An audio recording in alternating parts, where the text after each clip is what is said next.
with Mr. Nicolas Penagos. He is head of the MAPS Secretariat.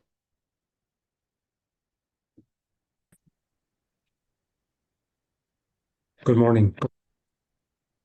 Good morning, Nicolas. Thank you very much. Thank you. My name is Charlene.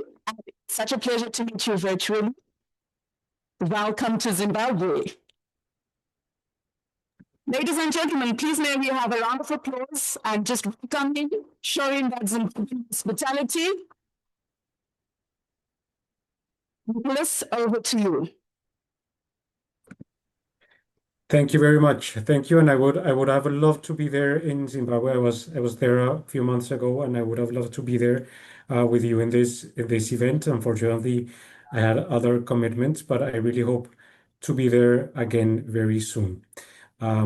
So with that, let's get started and again sharing a warm welcome to everybody that has connected already and to the persons in the room, particularly to the Vice President of the Republic of Zimbabwe, Honorable General Retired Dr. C.G.D.N. Chiwenga.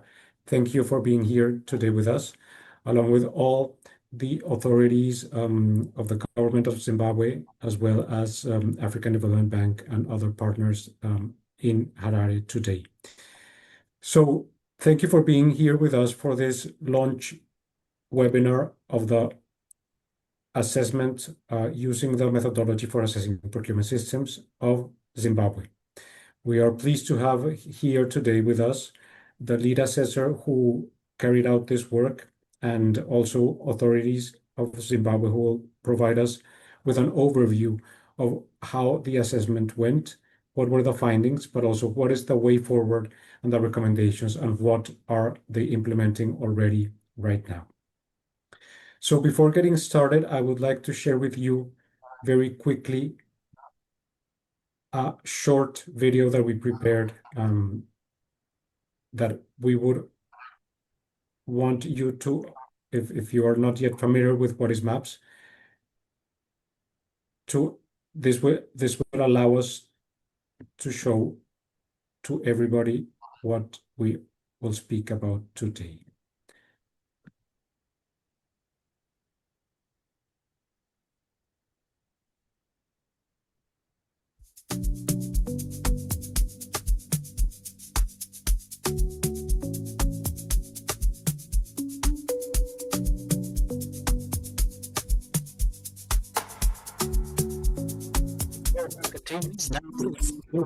Time to not speak with speaker.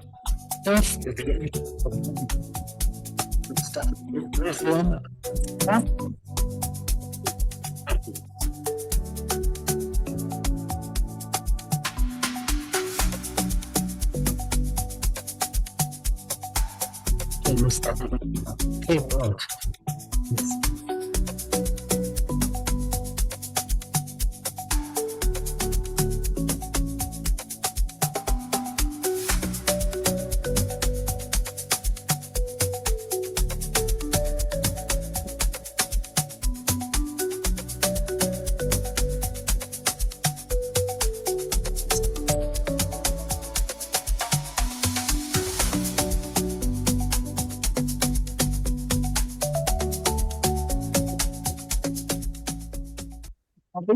and Devolution, Senator C. Tavengwa, and other ministers, deputy ministers here present, Permanent Secretary in the Office of the Vice President, Honorable General Retired Dr. C.G.D.N. Chiwenga, Mrs. M.T. Nyanda, Chief Director, Office of the President and Cabinet, responsible for procurement, Dr. M. Zika, PRAZ board members here present, Chief Executive Officer, Procurement Regulatory Authority of Zimbabwe, PRAZ, Dr.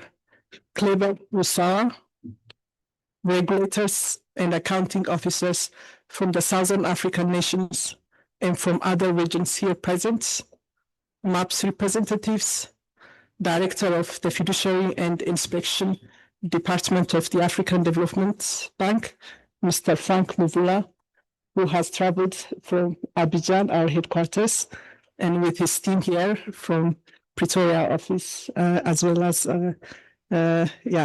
himself and myself, of course, the country manager here. And development partner colleagues here present, members of the media, distinguished guests, ladies and gentlemen, and all protocol observed.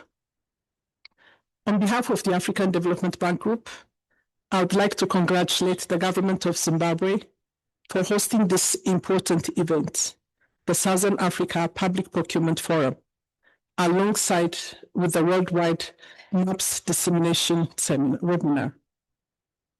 The African Development Bank is particularly pleased to see the government of Zimbabwe, through PRAZ, achieve the significant milestone of successfully completing the assessment of its public procurement system using the MAPS.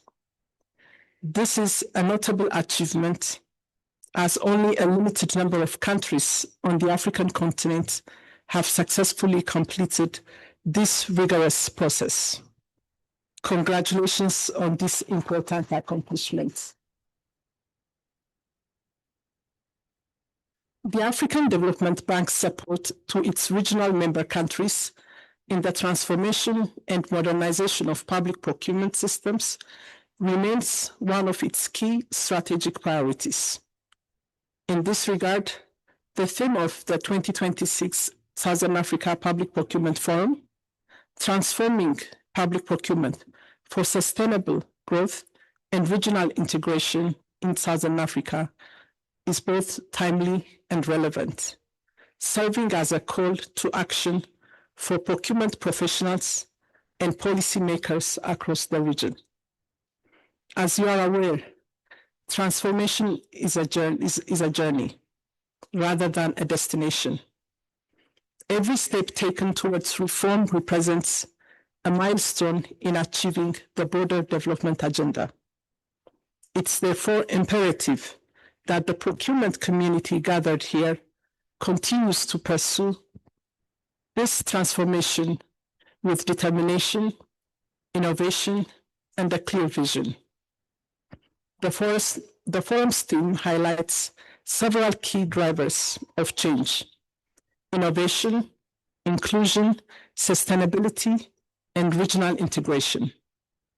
Together, these drivers could strengthen African procurement systems through homegrown, fit-for-purpose solutions that respond to the continent's unique development needs. The emphasis on sustainable procurement is particularly important as African countries strive to achieve the Sustainable Development Goals. Public procurement accounts for approximately 10 to 20% of the country's GDP, and should therefore be viewed as a strategic instrument for economic transformation and sustainable development. Sustainable public procurement provides a framework for integrating economic, social, environmental, and institutional governance objectives through the procurement cycle.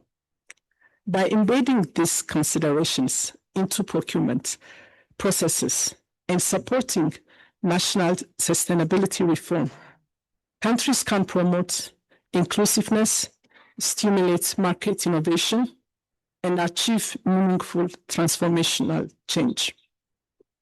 Guests of honor, distinguished guests, allow me to also express our appreciation to MAPS Secretariat for the invaluable support throughout this exercise, particularly in coordinating the quality assurance process for the assessments.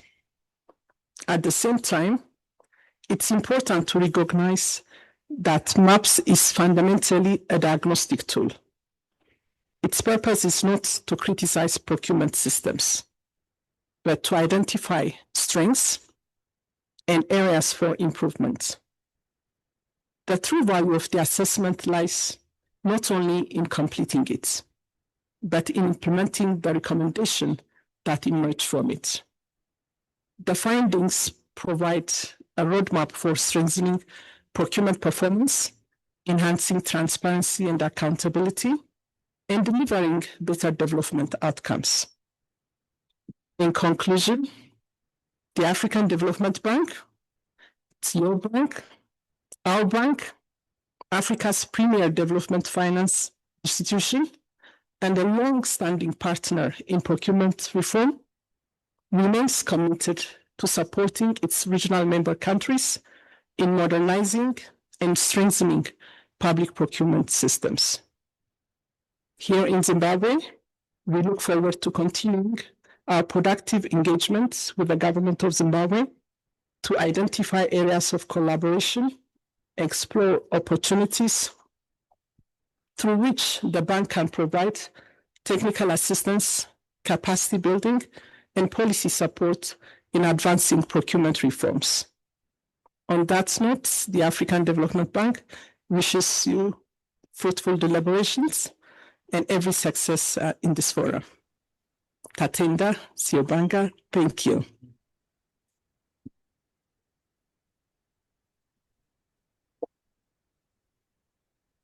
Thank you very much. For please, ladies and gentlemen. I'm joining us virtually to speak to us more about findings and recommendations of the MAPS assessment. Ladies and gentlemen, please help me welcome Susan Smith. She is the lead consultant and a procurement leader as well. A round of applause for Susan Smith.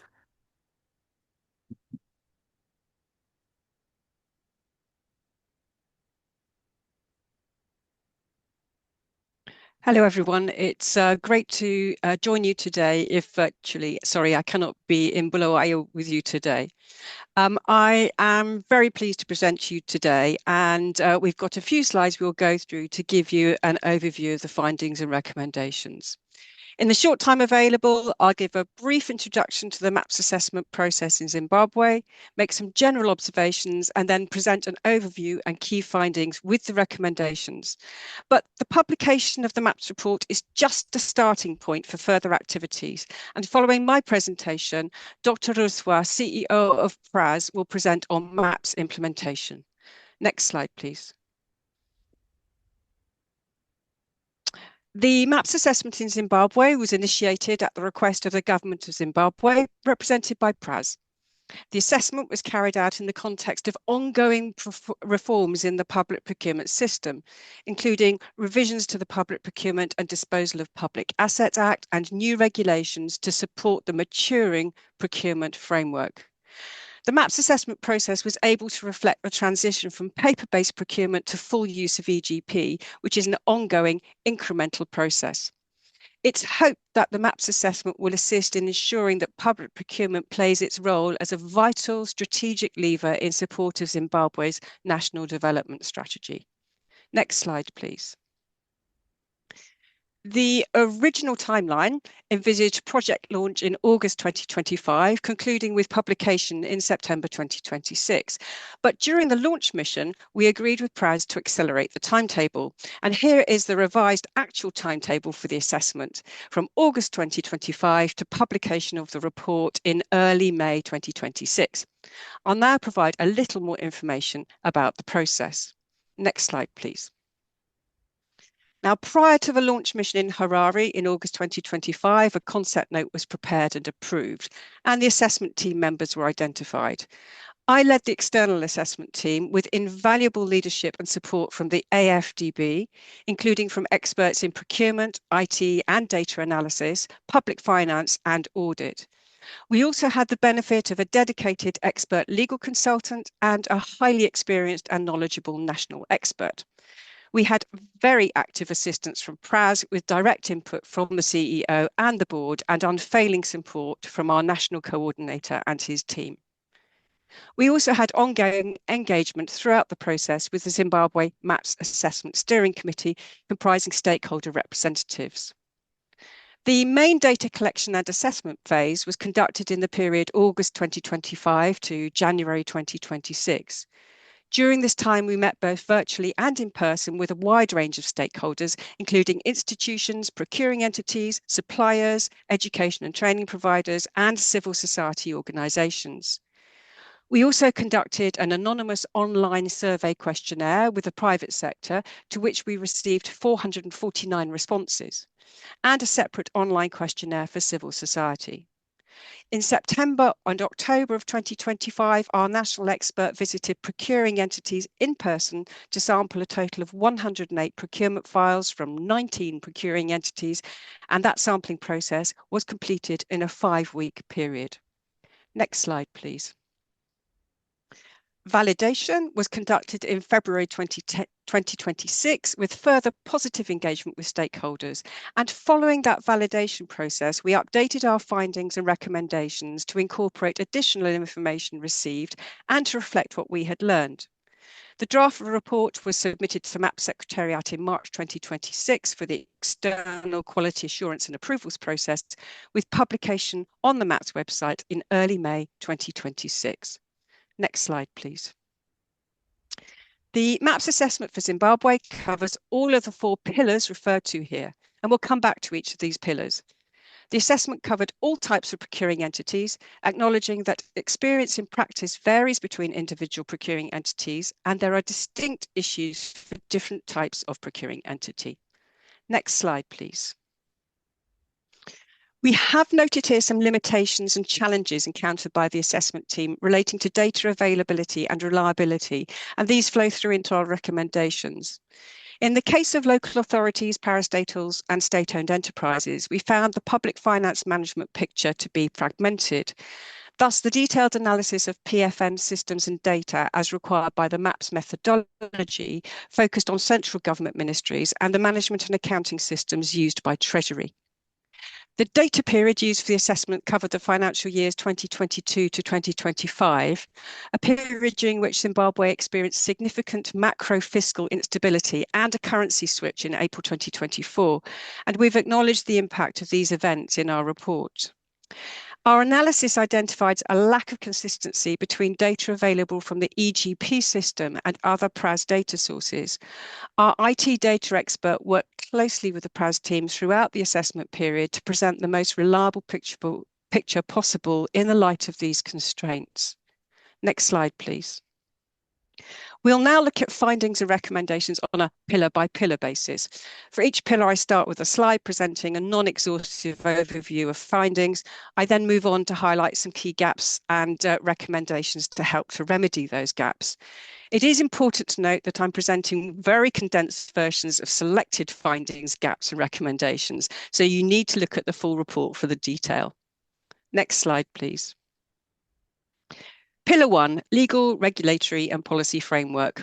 We concluded that the procurement legal, regulatory and policy framework is generally strong. Competitive procurements are publicly advertised. There are standard documents available and used. Bidders have a right to challenge through the independent review panel process. The importance of sustainable public procurement is clearly acknowledged, and work is underway to embed these considerations into the procurement lifecycle. Next slide, please. Turning to some of the findings, gaps and recommendations, conditions for use of non-competitive procurement methods. The Procurement Act regulates procurement methods and the associated conditions under which each method may be used. And those provisions provide that the default method of procurement is competitive bidding, in theory limiting the use of less competitive and non-competitive methods. In practice, however, quantitative data points to overuse of permitted exceptions, in particular direct procurement. And this results in reduced transparency and trust in the procurement system and is highly likely to have a negative impact on competition and on value for money outcomes. We've made a general recommendation to review the conditions for use of direct procurement to ensure that it is clear that the grounds for use of direct procurement apply only in exceptional, clearly justified circumstances.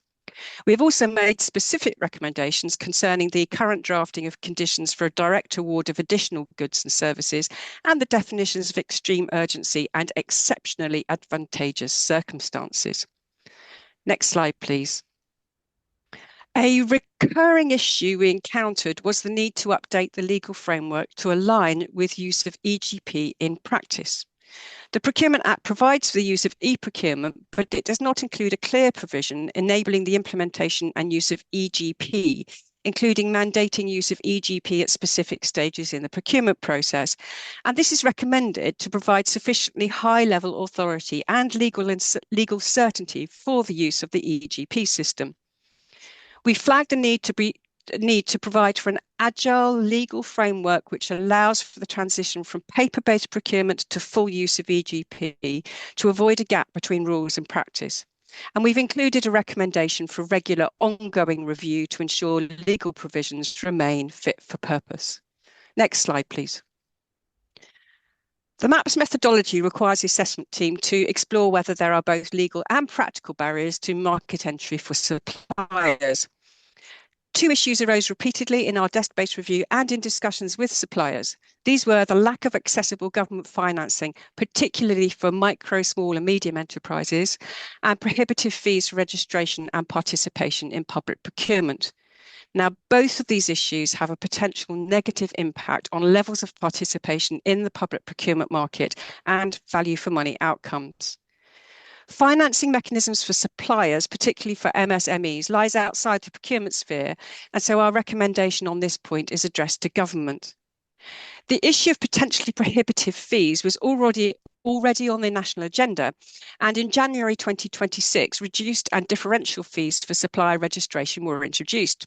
This may go some way to opening up market opportunities, but it was too early for the MAPS assessment team to assess the impact of these changes. And so we have recommended that PRAZ publicise the revised changes very widely and in appropriate forums, and keeps the practical impact of these fee changes under review. Next slide, please. Turning to the availability of processes for challenge and review of procurement decisions, there are clear provisions in the legal framework giving bidders the right to challenge procurement decisions. But we noted the limited use of review panel applications and explored the reasons for this with stakeholders. One of the reasons commonly mentioned by suppliers was the level of fees. The challenge and review system in Zimbabwe requires a challenger to pay fees up front at the stage of submitting the initial challenge to the procuring entity, rather than later on at the stage of application to the review panel. This, in the experience of the assessment team, is unusual. Now, whilst we understand the need to ensure that challenges are genuine and that the review process is not abused, we are concerned that this requirement, together with a relatively high level of fees payable, are prohibitive to the proper functioning of the procurement system. Our recommendations are that the requirement to pay fees when submitting a challenge to the procuring entity is removed, and there is a review of the level of fees to be paid upon submission of an application to the review panel. Increased transparency of the outcomes of the review process would also be beneficial, and so we have recommended prompt online publication of all review panel decisions. Next slide, please. The final issue I'm presenting under Pillar 1 is a cross-cutting issue, the use of sustainable public procurement, SPP. Zimbabwe has adopted Sustainable Development Goals, and the importance of sustainability considerations in public procurement is well understood. Indeed, some measures have already been implemented with work ongoing. There is, however, no overarching national SPP strategy and supporting action plan, and this is likely to hinder the most effective promotion and delivery of the benefits of sustainable procurement. So we recommend the creation of such a policy and implementing action plan to provide a comprehensive, inclusive framework for development. But a policy or strategy is not enough on its own, and successful incorporation of SPP at all stages of the procurement cycle will need to be supported by both practical guidelines and hands-on training for all relevant stakeholders. Next slide, please. Moving on to Pillar 2, concerning the institutional framework and management capacity, we found that institutional frameworks and responsibilities are generally clear. As already mentioned, the system is currently in transition to full use of EGP, and we noted incremental improvements in public available data. Training is widely available with further opportunities for development. Next slide, please. Looking at procurement planning and the budget cycle, we noticed increased transparency due to the online publication of annual procurement plans, APPs, which are currently subject to PRAZ approvals processes. As use of EGP becomes embedded throughout the procurement cycle, now tracking and planning and expenditure should improve, accompanied by increased transparency. And we have suggested that the need for prior approval of APPs should be kept under review, and in the longer term, consideration given to removal of that process. Compliance with requirements to align APPs with expenditure is improving, but systemic problems remain in terms of reliability of public finance data, including fragmented data sources, budget credibility, and PFM commitment controls. Unbudgeted expenditure and underspending of budgeted funds were observed, and the MAPS assessment team was unable to find concrete evidence of a comprehensive feedback mechanism reporting on budget execution. There is a legal regulatory framework governing the process of invoices and the authorization and making of contractual payments, but it is clear from direct engagement with stakeholders that delayed payments are a common experience and of ongoing and increasing concern for the supplier community. To tackle these issues, implementation of PFM reforms need to be prioritised, including to ensure interoperability between PFM systems and EGP. Next slide, please. Turning to look in more detail at the EGP system, EGP is not currently used at all stages of the procurement cycle. Procurement processes are still largely conducted offline after the submission of bid stage. We've made a number of recommendations, some outlined in this slide, which should improve both user experience and system performance issues. In-house capacity at procuring entities also needs to be enhanced. At the time of the assessment, PRAZ's internal EGP unit was understaffed, and we raised concerns about over-reliance on the vendor. PRAZ needs to strengthen its in-house expertise to ensure effective support to users, ongoing system improvements, and to avoid the dangers of vendor lock-in. We understand that additional resources have already been allocated by PRAZ for 2026. Next slide, please.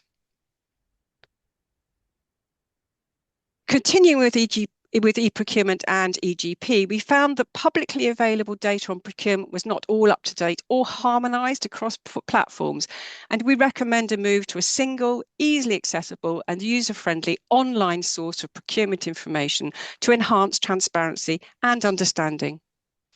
When we looked at information available through the EGP system on individual procurement processes, we noted inconsistency in the availability of procurement documents online, and we suggest that measures are introduced to remedy that situation. We found EGP data to be unstructured and with insufficient detail to facilitate effective monitoring or evidence-based decision-making, and our recommendations include to use structured digital forms to enable automated reporting, improve data consistency, and reduce duplication and inefficiencies. Next slide, please. Now, Pillar 2 also addresses the capacity of the system and its stakeholders to develop and improve. We've referenced in the report the significant amount of training provided by PRAZ in various formats, and we've also noticed the good range of undergraduate and postgraduate academic education and professional and qualifications-based training available from other providers. Feedback from stakeholders makes it clear that there is still room for improvement, in particular with the provision of better focused practical training for different types of procuring entities and different sectors, in acknowledgement of the specific issues and challenges that they face. And there is also a need for more and focused capacity building for civil society and suppliers. Next slide, please. Pillar 3 is where the findings of the sampling process procurement files are set out. Positive findings include evidence of preparation of annual procurement plans, good use of standard bidding documents, and records of review and issue of contract amendments. Turning to the public procurement market, there is consultation with suppliers and citizen stakeholders concerning proposals to change or update the procurement system. There is limited reliable data currently available to permit assessment of the total number of relevant active suppliers, although it's clear that the informal economy and micro enterprises constitute a substantial proportion of establishments in Zimbabwe. There is explicit acknowledgement in NDS2 of the opportunities that public procurement presents to influence sector markets and facilitate key value chains and job creations in Zimbabwe. Next slide, please. Now, the next 3 slides highlight some of the issues identified in the sampling of the procurement files. First, there's a lack of evidence-based needs assessments and effective market research and analysis in the planning stages for procurement, resulting in reactive procurement behaviours which do not deliver optimal results. We've thus recommended that these processes are mandated for use, supported by practical capacity building. We are also concerned to note the low level of publicised contract awards, a finding reflected in data available from PRAZ and the EGP system. And this is a transparency failure, and we recommend that prompt publication of contract awards on the EGP system is mandated. Next slide, please. On review of the procurement files, technical shortcomings in specifications were seen to be widespread, with many specifications being unclear or incomplete and relevant sustainability considerations not embedded. And we often observed weaknesses in the design of evaluation criteria, which were poorly structured, insufficiently detailed, or lacking in necessary clarity. These factors compromise the transparency, fairness, and overall integration of the overall integrity of the evaluation process, as well as potentially resulting in poor procurement outcomes. So our recommendations focus on the need for structured, specialised, and practical training to increase confidence and expertise. Next slide, please. Finally, under Pillar 3, we were concerned to find pervasive documentation failure, particularly in contract management, quality control, and acceptance processes. These failures have a negative impact on quality and compromise transparency, and also financial accountability, as well as limiting opportunities for effective analysis for planning and decision-making purposes. So we've made several recommendations aimed at improving record keeping and records management, including a mandatory digital checklist and standard contents pages, as well as the provision of relevant capacity building on records management. Next slide, please. The last pillar is Pillar 4, which looks at accountability, integrity, and transparency, with particular reference to citizen participation, the role of internal and external audit, and ethics and anti-corruption. I've already mentioned that there is public consultation when formulating changes to the public procurement framework. There are clear provisions to allow for both internal and external audit and parliamentary oversight. There's a national anti-corruption framework and active civil society, although long-awaited whistleblower and witness protection legislation is still work in progress. Next slide, please. There was a strong perception expressed in engagement with both suppliers and civil society that the parliamentary consultation process is over-technical and legalistic, and which is not conducive to meaningful debate and with stakeholder input ignored. And one of our recommendations is to implement an effective feedback loop on the outcomes of public engagement. We flagged that the introduction of EGP provides an excellent opportunity to enhance citizen involvement in procurement processes, which is currently lacking. This will also require focused capacity building for civil society. We've also recommended in the context of audit, the use of specialised procurement audits, again requiring capacity building. We understand that a new procurement audit training programme was conducted in early 2026, facilitated by PRAZ. Next slide, please. Finally, with respect to the general anti-corruption framework, we have recommended that adoption and full implementation of the whistleblower and witness protection legislation and supporting measures are prioritised by government. At procuring entity level, introducing measures to ensure that standard template declarations and forms are completed by procurement officers and evaluation committee members, as a matter of course, should increase transparency and reduce corruption risks. Next slide, please. I'd like to thank you for listening, and I'm now going to hand back to Nicolas as we move on to the next session to look at the way forward. Thank you.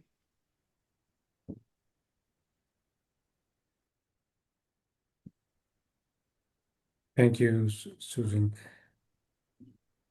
Now I'd like to hand over to the room, maybe if we can hear now to the presentation of the way forward by Dr. Clever Ruswa.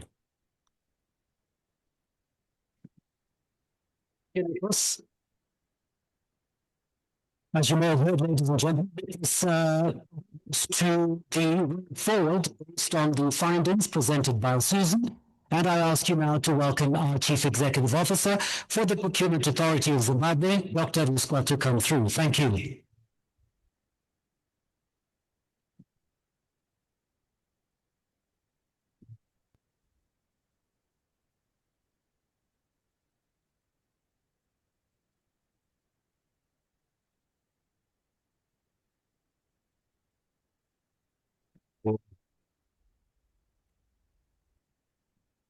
Firstly, I would like to acknowledge the presence of our Honorable Vice President, presence of the Minister of State for Harare Metropolitan Province,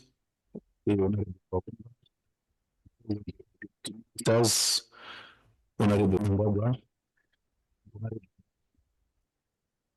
Also acknowledge the Permanent Secretary in the Honorable Vice President's office, Ms. Nyanda, and also our special welcome to our guests again, Mr. Vula here representing, and also to the colleagues online. It's a pity that we are meeting here. Other members absent because as we were planning for this, we wanted everybody to be involved. Because as you may know, in part of the jurisdictions belongs to this region, there's a pandemic, and in order to observe issues in terms of how to mitigate spread, we have agreed with our colleagues that they will join online and they are online. And I welcome you virtually, colleagues. And of course, there are some, because of the moratorium, respective jurisdictions, given whatever was happening in terms of global fuel challenges, the restrictions in travel, in terms of travel. But all the same, thanks much, colleagues, for joining us online. I will not. I'll go straight to the issues. First and foremost, I would like to thank our Honorable Vice President for allowing us to be subjected to this very critical tool, which is a global standard, is very thorough, and in a transparent manner, we have decided to have these discussions in front of our colleagues in the region and the continent as a whole, because we want to show that we need in terms of our public procurement spaces, and we intend to make sure that whatever we are going to commit to this August House is implementable. Then the question then comes from our development partners to say, you have subjected yourselves to this very critical and thorough analysis, as alluded to by the colleagues prior. The answer is, we did it deliberately, colleagues. You would find that we have to have the methodology for assessing public procurement after a milestone. For those who may not be in the know, during the period of 2015 to 2017, there was a country report, an assessment more or less like this, and that led to the reforms where we include our old Procurement Act, Chapter 2214, and then it gave birth to the Public Procurement and Disposal of Public Assets Act, Chapter 2223, which was enacted in 2018. So this coincided again in Zimbabwe. We started from 2018, there about 2020, the Transitional Stabilization Program at national level as we journey towards our vision 2030. After that period, we then had the National Development Strategy 1. And this is the period when we decided to then have the maps, the methodology of assessing public procurement systems. There's a journey we heard from Suze, where she was saying, when we're planning, we really wanted to run time But we will now cognizant that at national level here in Zimbabwe, the government is now moving to National Development Strategy 2, and we wanted this tool now to arrive to that national direction. Hence, we had to fast track some of the issues, and fortunately, we didn't lose much in terms of quality. It then even brought critical issues. Why am I saying this? Because I want to address the other questions to say there were so many findings in there. What is it that we are doing in terms of addressing such? So, Honorable Vice President, you find from my response as forward, there are some other issues which are already work in progress, issues like the legislative forms where you have tabled the principles to the amendment of the Act, and already the due processes are taking place. So I will go straight to the slides which I've prepared. There are only 9 slides. Then by pillar, I will then move forward. What we are having here is a strategic action plan to all those findings.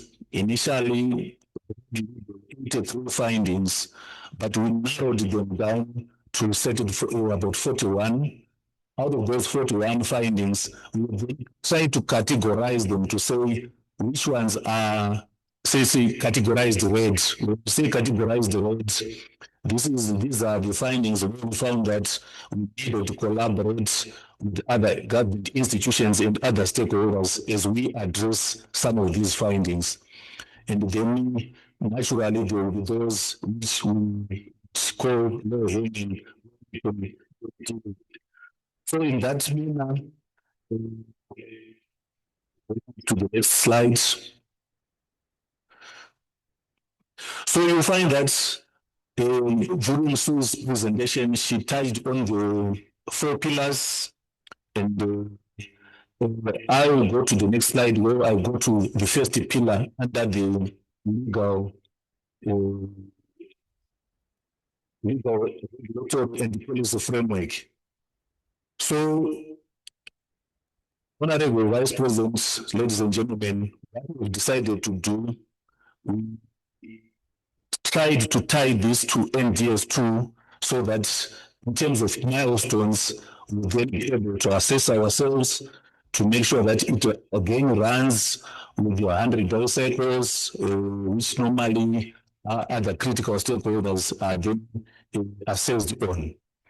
And on the strategies, you find that under Pillar 1, implementation, the legislative improvement to address observed gaps, we are going to have specific enabling provisions for electronic government procurement and aligning of the regulatory framework with the digital procurement processes, tools, where we are now talking of the reverse auctions, the e-catalog, online submissions, and the entities who are going to be working on this. There's the PRAZ, which is the regulator there. Then there's the Office of the Attorney General, who is responsible now for drafting some of these laws. And again, like I said earlier on, I'm happy to report that already there's work in progress. Currently, there are about 22 amendments to the current act, which are tabled in the Parliament. The second reading is taking place in Parliament. Once this is done, we'll go back to our line ministry, to the Office of the President Cabinet, to the Office of the Vice President, and table some of these reports. Then, under that pillar going, yes, the strengthening of the provisions for governing competitive procedures and the exceptions, including direct procurement. We are singling this out because as we were assessing the public procurement systems, we saw sort of an abuse of direct procurements. If I can single out year 2024 is just a base year. 80% of the procurements done in there either direct or request for quotations. And from where we sit as a regulator, it provides a lot of challenges. There are so many issues with direct procurements. So again, come up with mechanisms to do such. Then, of course, there's clarification of procurement methods and legal mandates for digital procurement. Our electronic government procurement was launched in October 2023, 2024 January, using it as a pilot. And for our pilot, we took our 372 entities on board. We didn't do the sampling. And in January 2025, we are seeing some improvements along those lines. So in terms of our target timing, we are saying this is medium term, and if one is to look at the NDS2 rather, you would find that they will say year 1, then year 2 to 3 is medium term, then 4 to 5, that's the long term. We are also going to incorporate online repository of procurement legislation, regulations, where we have circulars and guidelines, publications on procurement data and decision for review panels, and the access to procurement information. This is short term. Already electronic government procurement, and if one is to go as portal right now, you will find some of these things, and we felt it's necessary that we address it that way, not to wait until very late, but just to then then still under that same pillar number 1, we are going to develop a national sustainable public procurement policy framework, and it is there. Of course, there's PRAZ, and under OPC, we are working with the CGU currently. There's a unit which is looking at issues to do with the guidance on environmental, social, and economic sustainability in procurement. This is where we are looking at the full cycle now, end to end, even including disposals, because this has got a bearing, especially and to also explore some of our goods. Issues to do with ESG are very pertinent to look at. On pillar number 2, when we are focusing on the implementation of the electronic government enhancements to strengthen automation, data integrity, and procurement monitoring, we are talking of auto-population, auto-validation of data, and enhanced analytics capabilities and integration of monitoring and evaluation functionalities to support procurement performance management. Again, this is PRAZ, and then the second point is to integrate our public finance management system with electronic government system to enhance information exchange and strengthening expenditure control and planning. I think this is good news to Honorable because we are going to make sure that there's integration between the SAP and the AGP, so that the controls in that regard under entities we are working with Ministry of Finance, and here we are also looking at the time frame. We are saying this is medium term.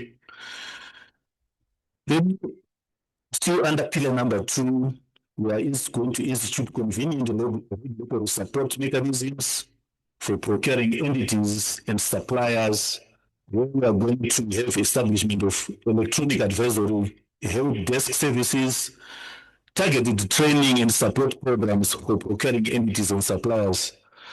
Again, earlier on, before we get into this the Vice President was saying to me, as a regulator, you have got a duty not to blame anybody when they fail to do things, but it is your role to make sure that people are trained and they are equipped and capacitated. And with that, we take that guidance, and I'm happy to hear that it's part of our that you train procuring entities, especially the cadres there. We carried out training needs analysis.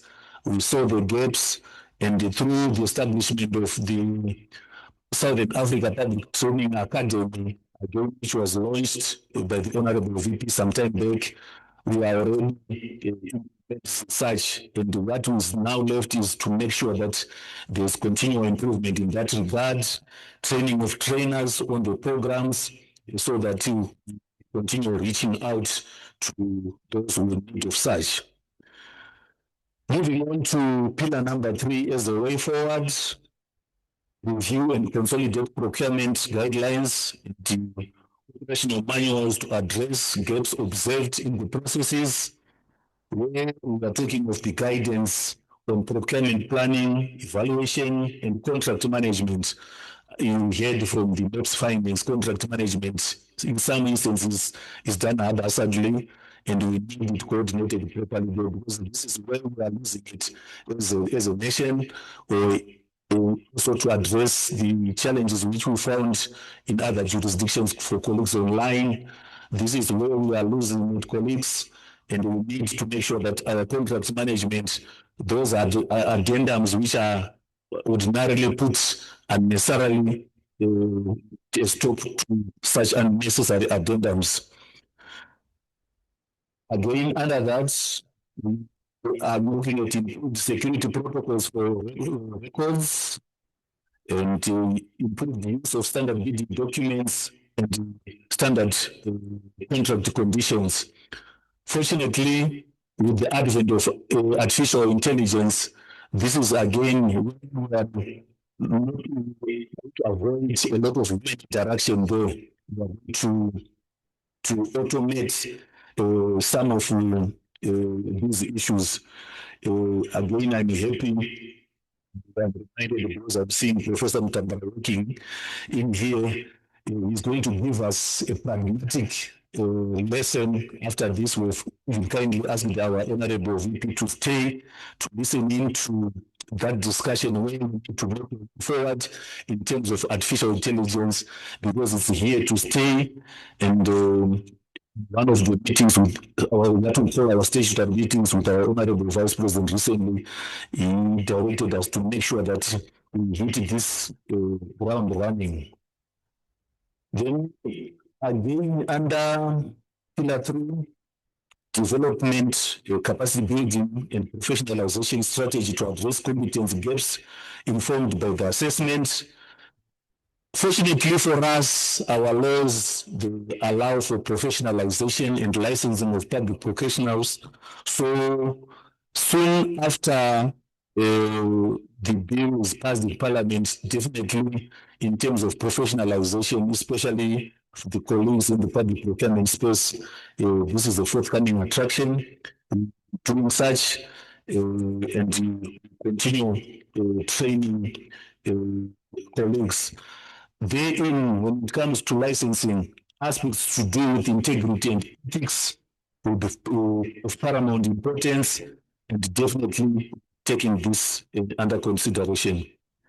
Then last but not least, in terms of the pillars, under pillar 4, where we are going to institute oversight frameworks to strengthen accountability systems and coordination of oversight bodies, talking of strengthening procurement audit frameworks and specialized training for internal and external auditors, improved coordination between oversight institutions, mechanisms for identification and mitigation of corruption risks, and the establishment of a secure and confidential channel for reporting prohibited practices.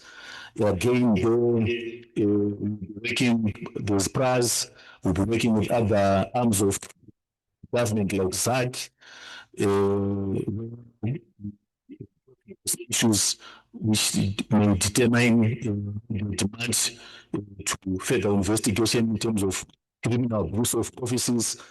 Then, of course, we'll be working with the Office of the Director General we may see reasons for demand for forensic audit to establish issues. And for this one, it's not rocket science, so we are putting it in a time frame of a short to medium term. Then last but not least, again, under the pillar 4, strengthening transparency, we are embarking, taking issues to do with open data and stakeholder participation. We are going to implement open data contracting data standards, publication of procurement data sets through EGP, and engagement with private sector and expansion of civil society engagement through consultation programs, monitoring initiatives, and capacity building initiatives. And the institutions there, of course, PRAZ and CSOs and the other development partners, because for them this is key, the aspects of transparency. And again, for the time frame, we are not putting it very far. We are saying short term, short medium term, as we progress along our national development strategy too. So, colleagues, this is our way forward as a regulator with regards to the findings of the MAPS assessment. I'm saying colleagues because I've got colleagues online.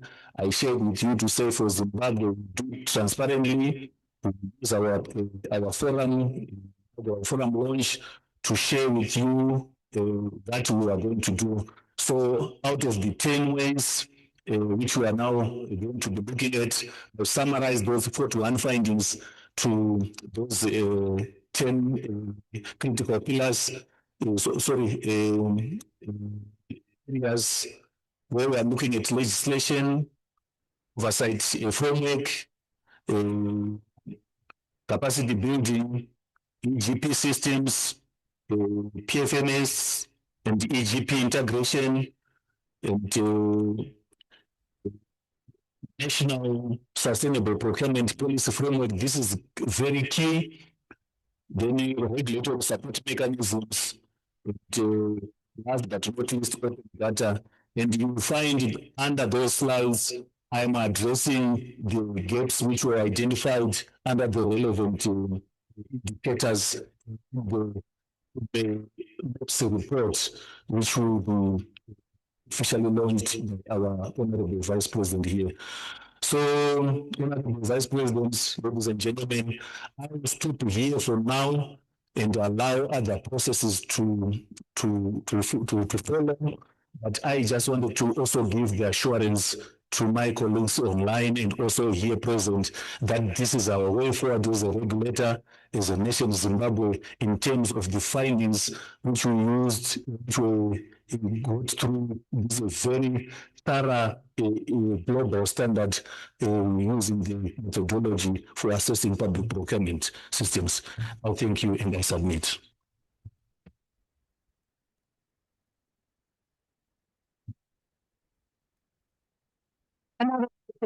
Dr. Ruswa as he takes his seat. And now, ladies and gentlemen, please help me welcome to the podium the Minister of State for Harare Provincial Affairs and Devolution, Honorable Senator C. Tavengwa.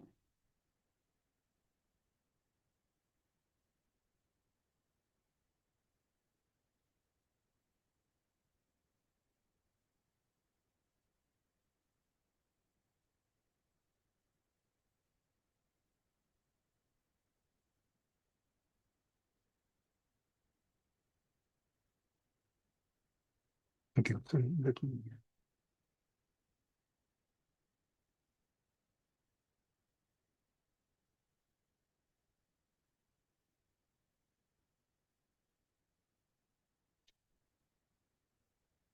Thank you once again to our Master of Ceremonies here. Before I invite our guest of honor to address us, allow me to just briefly give a background here, part of his profile. Our guest of honor, at the age of 17, decided to join the liberation struggle and went to Mozambique to join others. That tender age, he joined the struggle and rose through the ranks. In 1978, became the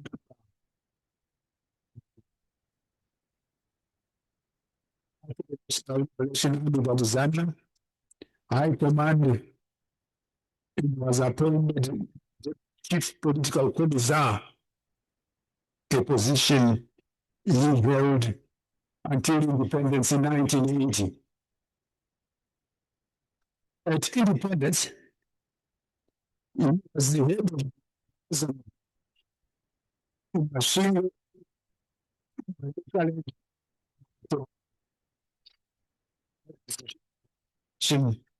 period. The vice president was at that time promoted to the rank of on the 16th of April 1921. It appointed one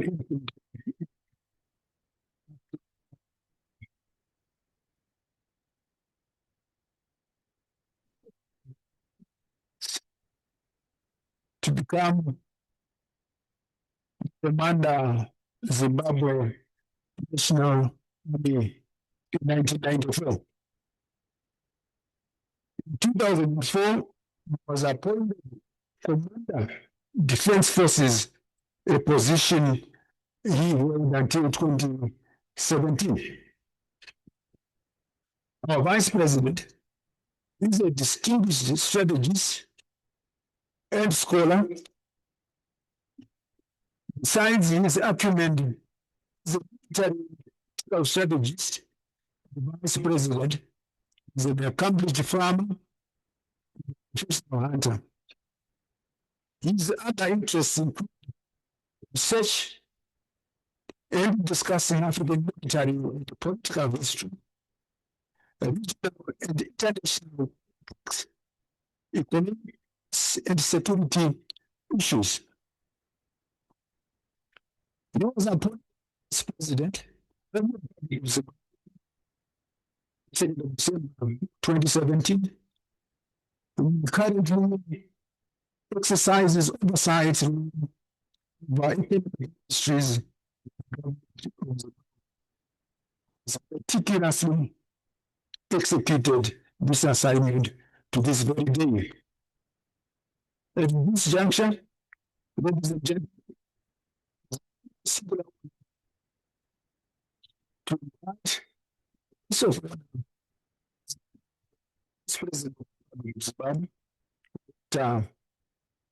C.G.D.N. Chiwenga, the retired general, to come to the podium in address us. Vice Presidency.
Two directors of ceremonies, Minister for Harare Metropolitan Province,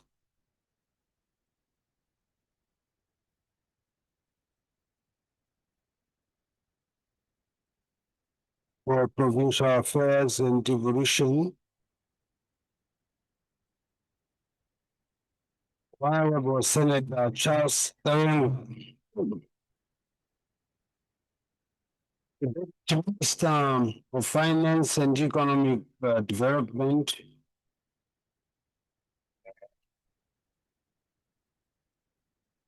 Honorable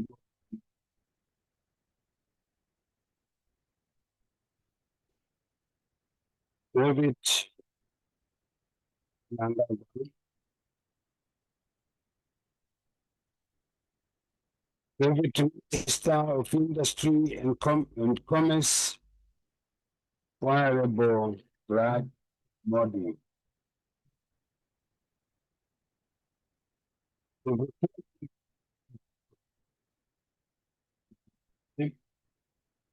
Acting Board Chairman, Brigadier General Retired Chipogora, and other board members here present.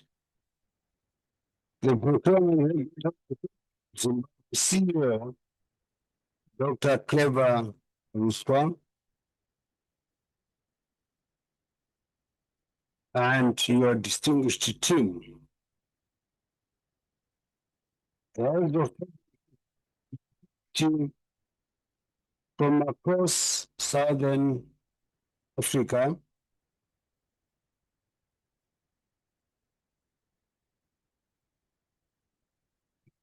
the Director, Judicial and Provincial Management, African Development Bank, Mr. Frank Ngura, captains of industry, and representatives of civil society. Forum speakers, notably Professor Hussein Tambara, senior government officials, distinguished delegates, ladies and gentlemen, good to all.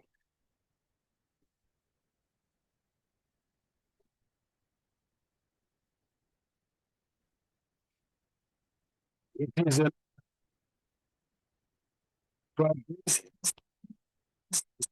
gathering African Public Procurement Forum.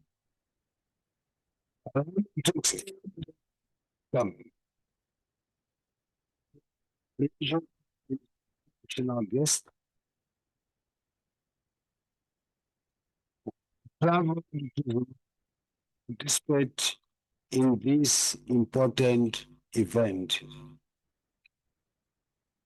The theme of this forum, transforming public procurement for sustainable growth in Southern Africa, reflects our collective determination to strengthen governance systems, improve service delivery, stimulate economic growth, and deepen regional cooperation. I commend the procurement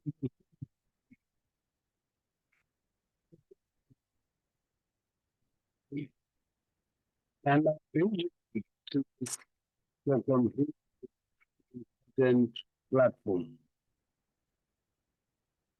which brings together policymakers, regulators, students, and procurement professionals to shape a common vision for the future of public procurement in Southern Africa. Ladies and gentlemen, when governments across the world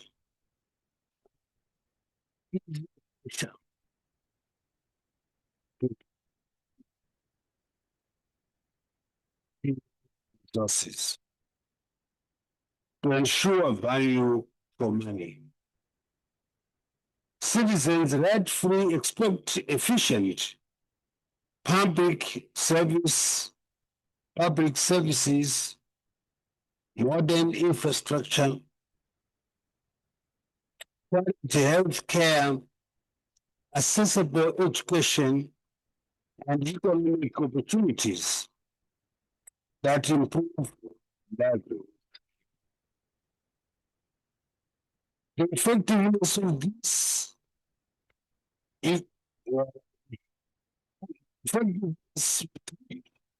governments respond to these expectations depends significantly on the strength of their public procurement systems.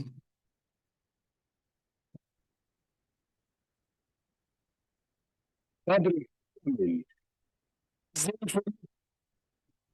is function of government. It is one of the most strategic instruments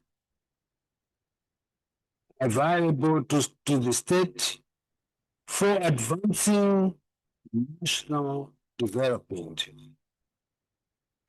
stimulating economic transformation, and delivering public value. Across many countries, account for a significant portion of national budgets. The resources are money has a direct bearing on infrastructure development, industrialization, job creation, investment attraction, and the overall quality of public service. As we advance the regional species of the Southern African Development Community and Africa Continental Free Trade Area, procurement systems must evolve beyond national boundaries. They must facilitate cross-border trade, support regional infrastructure development, encourage investment, flows to strengthen regional value chains. Our economies are increasingly interconnected. But the challenges are increasingly shared. Consequently, solutions must also become increasingly collaborative. The establishment of Southern African Public Procurement Forum recognizes this fact. That strong procurement systems do not rather constitute a shared regional asset and responsibility that requires cooperation, harmonization, for accountability.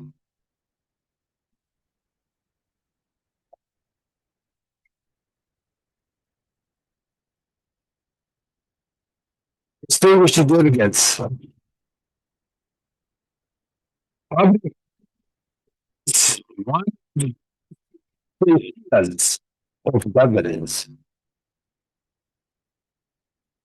It determines how effectively public service reach out to people and how public resources are translated into roads, hospitals, schools, energy, infrastructure, water systems, and other services that improve the livelihoods for our citizens. While this has been achieved across the region, several challenges continue to impede optimal performance. These include uneven institutional capacity, fragmented regulatory frameworks, limited professionalization, inadequate technological integration, and vulnerabilities that may create opportunities for inefficiency. And unethical conduct.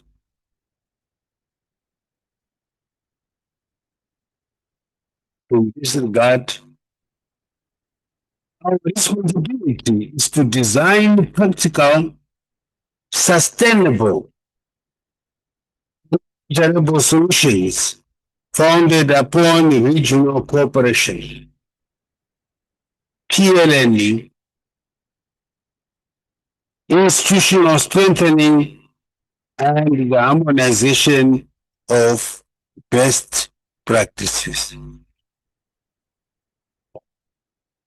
This forum has been established as a platform through which member states can align policies,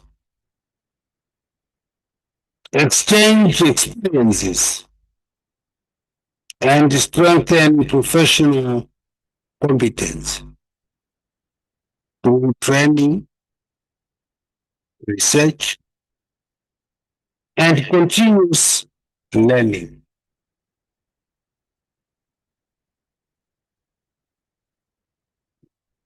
It should become a catalyst for institutional excellence and a center for promoting procurement standards that meet international best practice.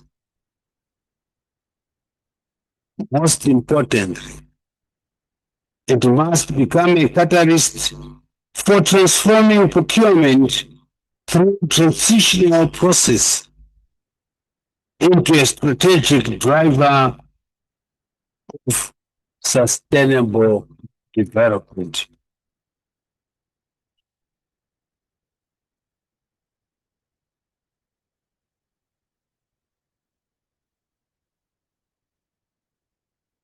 As we embrace innovative and sustainable procurement practices, we must ensure that procurement systems actively support industrialization,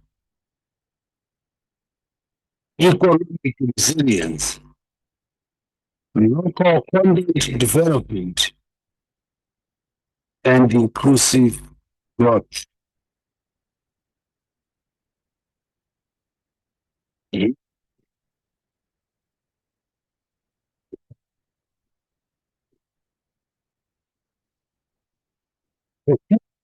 Yes. Influence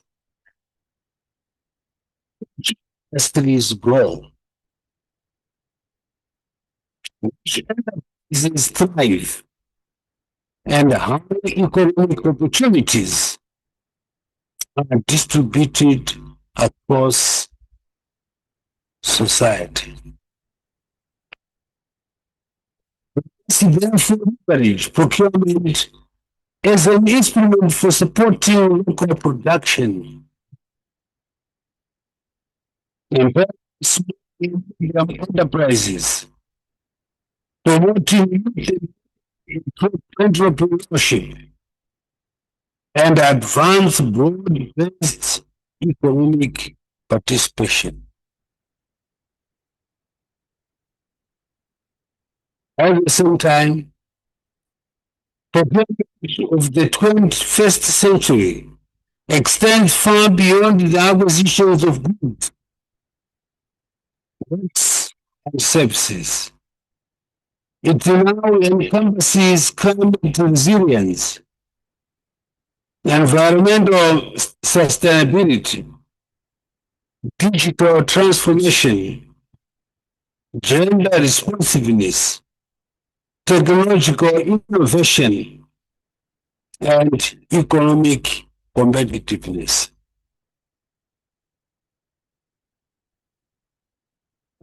This Southern Africa Public Procurement Forum has declared its strategic purpose. This forum must serve as a platform for regional benchmarking, peer learning, professional excellence, and mutual accountability. In this regard, member states should commit to: 1. Harmonizing procurement rules to facilitate cross-border infrastructure development and trade. 2. Mutual recognition of professional certification to build a regional cadre for procurement professionals. 3.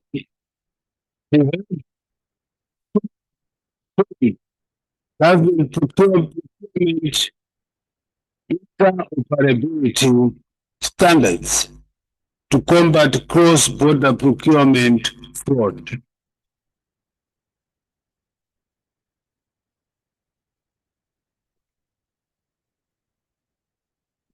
4.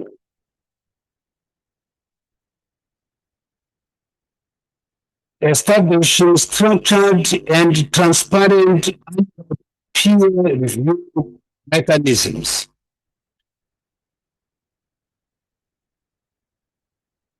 And 5. Strengthening collaboration with the partners, academia, the private sector to promote innovation, sustainability, and procurement excellence. Ladies and gentlemen, this conference comes barely 2 months after Zimbabwe successfully completed its tenure and handed over the chairmanship of the African Public Procurement Network to the Democratic Republic of the Congo. During Zimbabwe's tenure, significant emphasis was placed on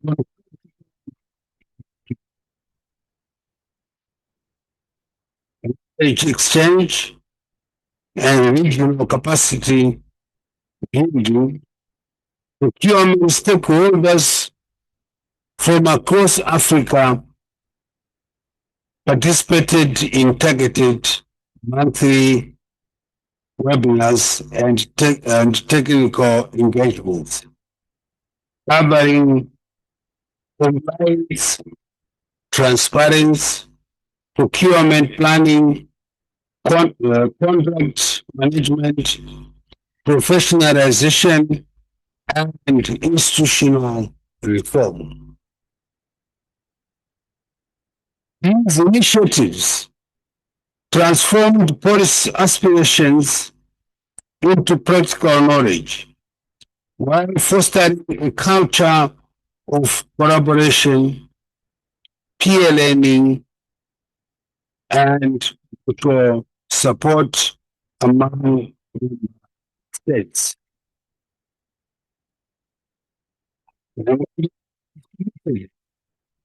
to ensuring that African public procurement network evolves into a dynamic institution with clear strategic direction and enduring relevance.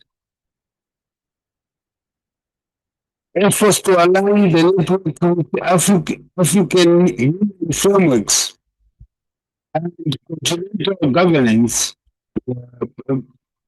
principles strengthen its credibility, effectiveness, and long-term sustainability. It is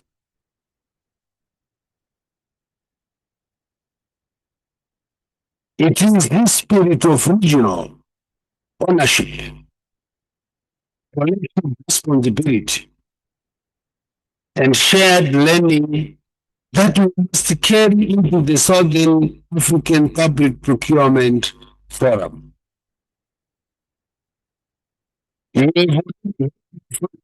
Speakers regarding the findings of the methodology for assessing procurement systems and the process through which the assessment was conducted. I am successfully completed the comprehensive national assessment within 8 months, compared to the ordinary benchmark of 18 months for such an extensive 4-pillar evaluation. This achievement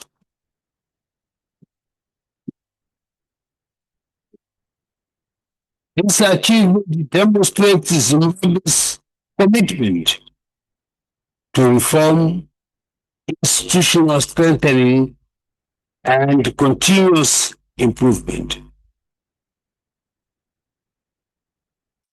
The methodology of assessing procurement systems, the report for 2026, which I have the honor to officially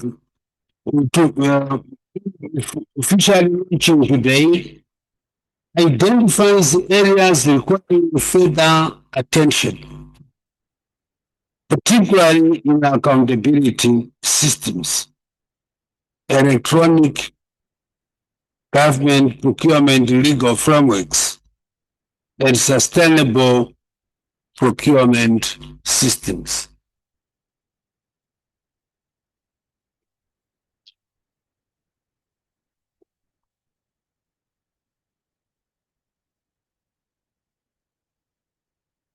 These findings should not be viewed as deficiencies, rather, they provide as evidence-based roadmap for reform, innovation, and institutional renewal. I carry that the procurement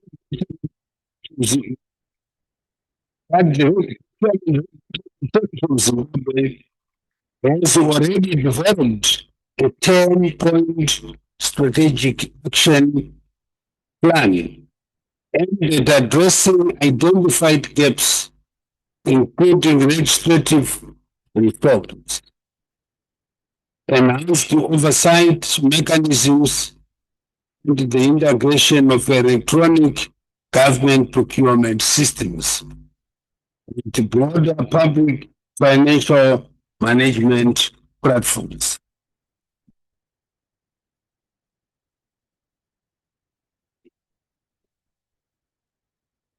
Distinguished delegates, digital transformation represents one of the greatest opportunities for strengthening public procurement systems within our region. However, technology alone cannot substitute integrity, accountability, and ethical leadership.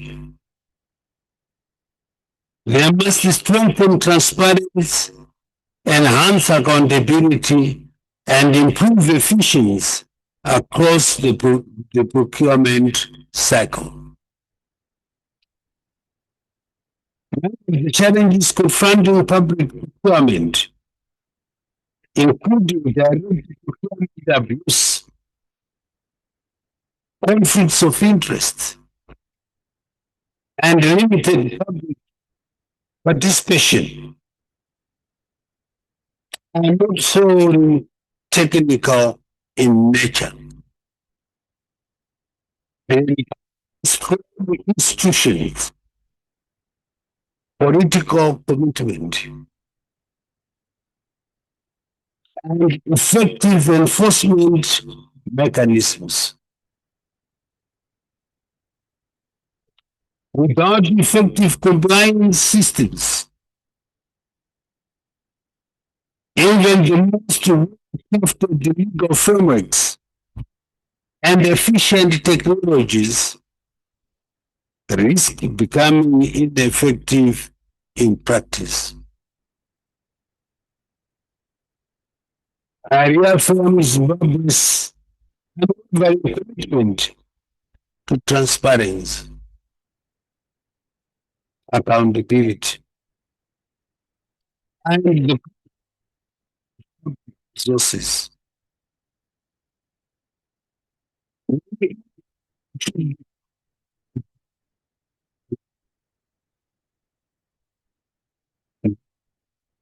This should be beyond scrutiny.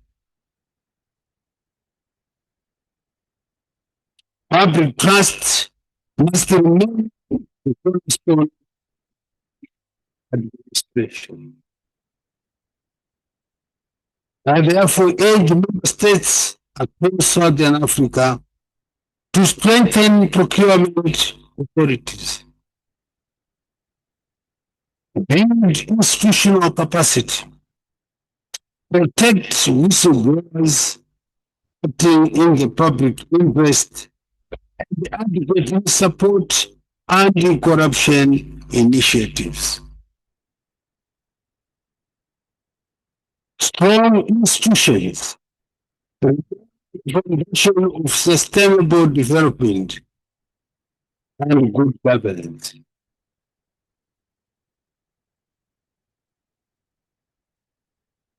We must build systems that inspire confidence, safeguard public resources, and accelerate development across our region.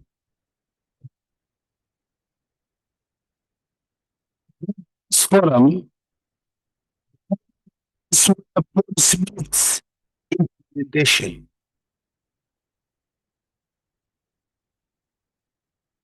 Where comes performance and where legislation delivers measurable results.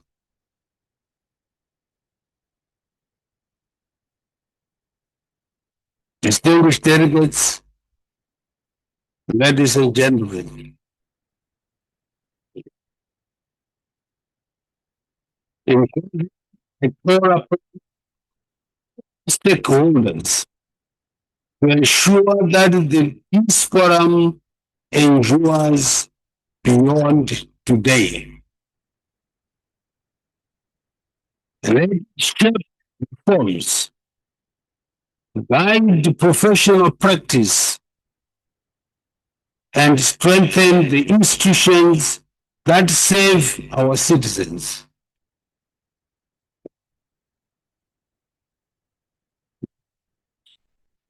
Purpose and collective resolve. This initiative will not only transform procurement systems that also improve the quality of life of our people across Southern Africa.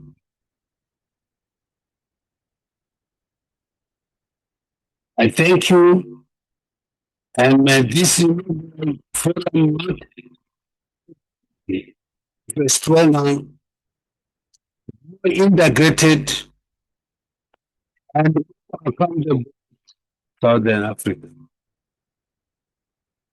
Without further ado, it is now my single honor and privilege to officially declare the inaugural Southern Africa Public Procurement Forum open and to launch the Zimbabwe Assessing Procurement Systems Report 2026. Tatenda, siyabonga. Thank you.